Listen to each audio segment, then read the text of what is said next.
건강을 지키는데 무엇보다도 중요한 게 음식이잖아요. 그래서 건강 한의사에서는 이 봄철을 맞아서 야심차게 건강 밥상을 준비를 했는데요.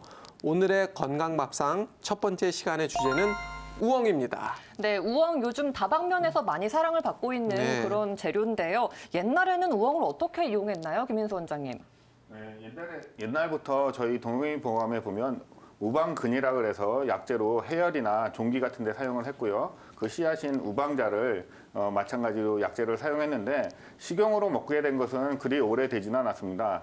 일본에서는 예전부터 우엉을 많이 사용을 했었는데 아마 일제시대부터 우리나라에 들어와서 식용으로 많이 사용된 것 같습니다. 근래에 들어와서는 이제 우엉차가 다이어트에 효능이 있다는 소문이 퍼지기 시작하면서 급격하게 인기가 상승을 했는데요. 저도 그 전에는 대부분 뭐 집에서 해주는 뭐 김밥에서 먹던 우엉이나 집에서 이렇게 우엉 볶음 정도는 먹었었는데요. 그 외에는 잘 섭취를 안 해봤거든요. 그래서 요즘 하도 인기가 많다길래 우엉차에도 관심이 좀 가고 아마 홈쇼핑 같은 데도 보면 상당히 많이 나오더라고요. 요즘 보면.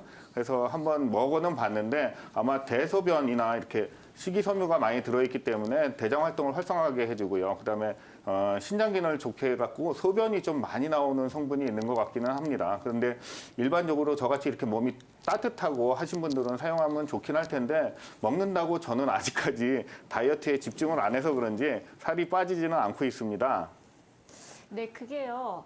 그 우엉차를 먹어서 다이어트 잘 되고 좀 효능 봤다고 하시는 분들이 이제 중년의 주부분들, 그러니까 여성분들인 경우가 많은데 왜냐하면 약간 붓기도 좀 있고 대소변과 함께 특히 변 이제 원활하지 못하신 경우에는 변을 잘 보게 해주고 부종을 좀 빼주니까 아무래도 소통이 잘 되다 보니까 이제 살이 빠지는 효과가 있는 것으로 보입니다. 그래서 아마 그런 증상이 없으신 분들은 크게 효과 못 봤다고 느끼실 수도 있을 것 같아요. 그게 이제 생즙을 쓸 때 하고 볶아서 쓸 때 좀 다른데요. 볶아서 쓰면은 이뇨작용도 있다고 합니다. 그래서 뭐 보통 우리가 다이어트 할 때도 이뇨에 대해서 얘기 안 할 수 없는 것처럼 이뇨작용이 있기 때문에 그런 경향이 좀 있는 것 같고요. 그 다음에 이제 찬 성분이기 때문에 아까 김윤선 원장님 말씀하신 것처럼 좀 열이 있고 이런 사람들한테 쓸 수가 있는데 그게 이제 아이들 같은 경우에는 워낙 순양직이라 그래서 굉장히 열이 많은 거라서 이제 여름철에 땀띠가 나거나 그랬을 때 물에다가 요거를 넣어서 졸여가지고 몸에다 발라주면 땀띠를 없애주는 그런 효능도 있다고 합니다. 네, 우엉차에 대해서 얘기가 나왔는데요. 이지연 원장님, 이 우엉차 어떻게 만들면 되나요? 예, 우엉 일단 그 뿌리 긴 거 사시다가요. 흙 좀 깨끗하게 닦아내시고 껍질 굳이 좀 벗기지 마시고요. 껍질에 좋은 성분이 더 많이 들어있다고 하니까요. 어슷하게 썰어서 햇볕에 좀 말리신 다음에 그 커다란 웍 같은 프라이팬에 수분 날리신다는 생각으로 살짝 볶아주시고요. 다시 한번 말려주시고 이 과정을 한 서너 번 반복하시면 이렇게 색깔도 갈색으로 예쁘게 나면서 향이 구수한 차의 재료가 되는 우엉차 재료가 되는데요.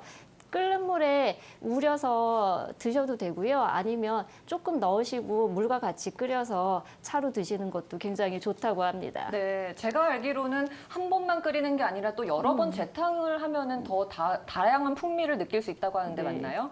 예, 그 보통 차들이 그런 경향이 있는데요. 처음에 나오는 맛들은 조금 떫거나 이런 맛들이 좀 우러나는 경우가 있기 때문에 재탕을 했을 경우에는 이 떫은 맛이 좀 사라지고요. 오히려 구수한 맛으로 더 즐기기 쉬운 우엉차가 됩니다. 네, 차를 얘기할 때 보통 보면 우리가 이게 녹차도 그렇잖아요. 녹차를 그냥 우리가 이렇게 한번 이렇게 볶는 거를 덕금이라고 보통 하는데 간단하게 한번 덮어서 쓰면 녹차가 되고 그걸 서너 번 덮어서 쓰면 우리가 흔히 아는 우롱차가 되고 그걸 또 더 많이 덮어서 쓰면 홍차가 되는 것처럼 이 우엉 같은 경우에도 이 단순하게 말리지만 마시고 한번 이렇게 찌고 볶고 하는 걸 1차 우리 한방에서는 부중이라고 해서 보통 뭐 홍삼이나 숙장 같은 경우는 9번을 찌고 말리고를 반복하거든요. 근데 보통 이런 속이 차고 하신 분들은 이런 찌고 말리는 과정을 많이 할수록 효과를 더 많이 보고 그 차를 우려냈을 때 성분도 더 향상된다고 나와 있습니다. 네, 그렇군요.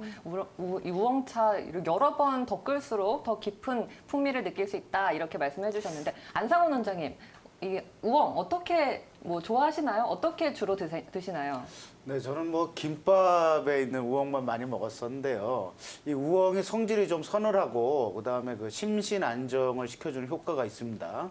그래서 제 생각에는 그 우리가 시청자분들이 밥을 하실 때 그 우엉을 좀 잘게 썰어 가지고 밥을 할 때 같이 넣어서 집에 혹시 그 수험생들이나 또는 뭐 아토피가 있거나 또 좀 비만하고 피부에 어떤 그 염증 같은 게 잘 생기고 아니면 성격이 급하거나 또 짜증을 많이 내는 그런 그 자녀분들이나 학생들이 있다면 일주일에 한두 번 정도 이렇게 밥 하실 때 우엉을 넣어서 같이 해가지고 학생들한테 주시면 먹기도 좋고 또 어느 정도의 어떤 효과도 기대할 수 있을 것 같습니다. 그래서 예전에 학생들 말씀 나오셔서 제가 생각이 났는데요.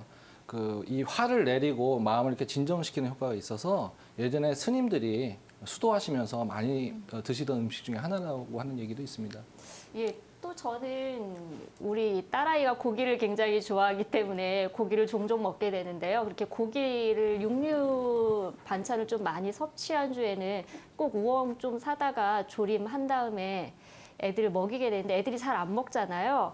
그래서 좀 다져가지고 뭐 유부초밥 할 때 같이 넣어서 먹인다든지 아니면 김밥을 싸서 먹인다든지 그러면 굉장히 잘 먹기 때문에 특별히 뭐 골라내거나 하지 않고 잘 먹기 때문에 그런 방법 한번 써보시는 것도 좋을 것 같습니다. 네, 이재은 원장님. 네. 원래 우엉을 좀 원장님이 좋아하시잖아요.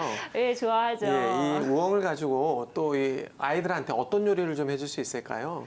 예, 저는 우엉으로 잡채도 만들어 주는데요. 네. 우엉이 식감이 굉장히 아삭아삭하고 향긋하기 때문에 잡채를 만드실 때 이렇게 좀 이렇게 얇게 채 썰어서 당면의 양을 좀 줄이고 그 대신에 우엉을 넣어서 잡채를 만들어 주는데요. 하실 때 우엉만 따로 그 우엉 조림 할 때처럼 살짝 간을 하셔서 졸이신 다음에 마지막에 다른 잡채 하시듯이 잡채 양념 하셔가지고 버무려 내놓으면 하나의 별미가 되겠습니다. 네, 오늘 우엉 얘기를 들으니까 뭐 오늘 저녁이나 내일 당장 우엉을 좀 해먹고 싶은 생각이 너무 많이 드는데요. 특히 오늘은 우엉에 대해서 만들 수 있는 건강 레시피에 대해서 좀 자세히 알아봤는데요. 오늘 저녁 말씀드린 식단으로 건강 밥상 한번 만들어서 드셔보시는 것도 상당히 좋을 것 같습니다. 네, 지금까지 건강 밥상 함께했습니다.